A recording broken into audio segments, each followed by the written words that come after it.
20 years ago, I'm guessing it still feels like yesterday. Physically feels like 20 years ago.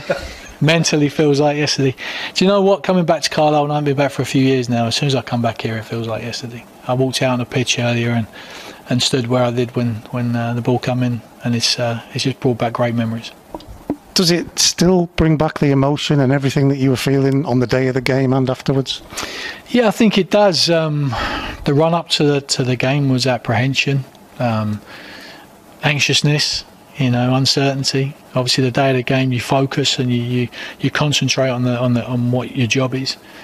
That moment I scored, the difference between the uncertainty and the fear and of the fans to the elation. That it's something you can never really truly explain.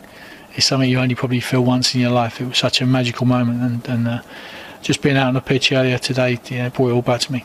Mentally, how do you adjust? Because you're a keeper who's coming up on loan, who just wants to make a mark, but you're coming to a club that's in a really tough situation. How do you handle that? I think a lot of humour. I always like to try and keep it light where I could. Not maybe match day you switch on, but around the place just try and relax and not be too intense. I don't know really. I suppose for me, if I'm honest, I had a 3-year contract at Swindon to go back to. As much as I wanted to do my best for Carlisle and wanted to make sure they stayed in the Football League, I suppose it wasn't life or death to me like it was for some of the boys, the local boys, Richard Procrast, Tony Hopper, people like that grew up at the club and loved the club so much. For them it must have been horrific. But for me, I just wanted to do a good job, and that was my plan from the start, just do as best as I could. I've spoken to you before, and I remember you saying that you got caught up in that. You started to feel what everybody else was feeling. Well, you do, because you can't. It doesn't matter what character you are.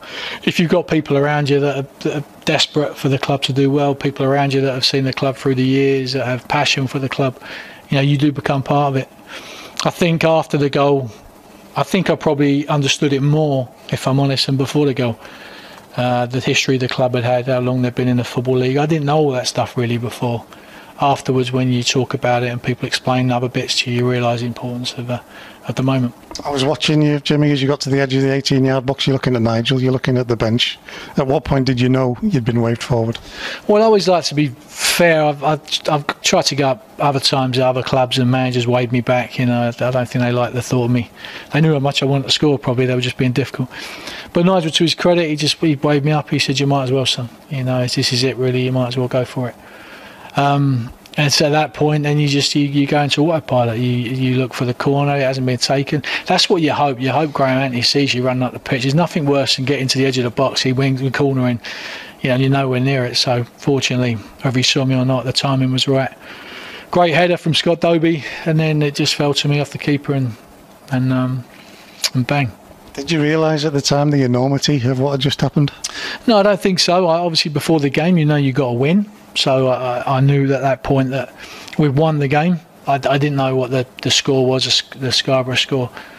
I think Colin Cart was saying he shouted on the tannoy. I didn't really hear it. I didn't really know what was going on. I still thought there was about a minute left of the game. So once I scored and got poleaxed, got bombarded and got to my feet, I'm thinking, right, there's a minute left. I've got to try and put my heart back in my chest and get back to my goal. And then obviously the final whistle was blown, the pitch invasion, being carried off the pitch by the fans. It was just magical moments for me.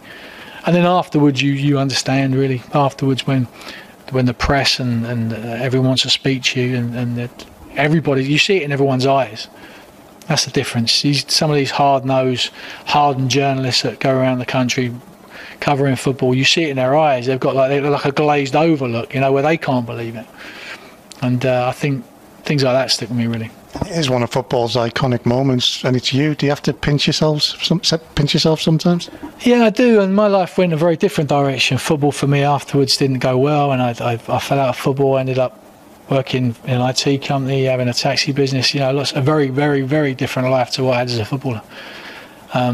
But every now and again, I'd pick my phone up, I'd put the goal on, and I'd remember who I was and what I did.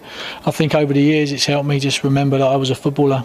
My last few years been back in football, enjoying my time at Bournemouth, and now I think I really get to enjoy it because for a long time it was all that I was achieving in football, so it kind of had a lot of pressure, the goal, for me to, but now it's just something I enjoy. And it sounds a horrible thing to say. It's been fascinating to hear you talk about other things that have happened in your life, and this is a moment that really you can look back on and think, yeah, that's maybe what it's all about.